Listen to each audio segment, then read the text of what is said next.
Want het hier net volle scheelt of deze skip weer naar de slacht gingen. De subsidie om skipskuddes in te zetten zou ophouden. Lutz Jacobi had dat met hulp van andere partijen voorkomen kunnen. Hoeder Henry Hoitinga van Appelskeer is uit de schroeven met het werk van het Kamerlid. Eigenlijk uit het diepst van ons hart, want wij waren een beetje ten einde raad. Ondanks dat de provincie Friesland veel geld in de schaapskuddes wilde steken en dat ook heeft gedaan. Het gaat dan wel om tonnen.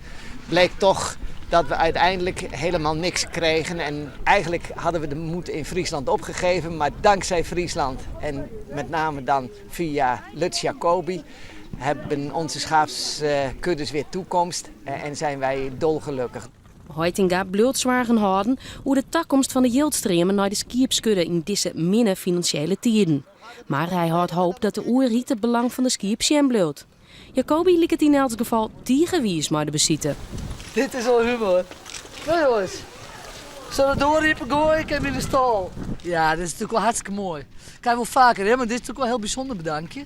En als ik heel eerlijk ben, ik heb me net eens gerealiseerd dat de nood zo hoog weer dat ze ons naar de slagbank gaan.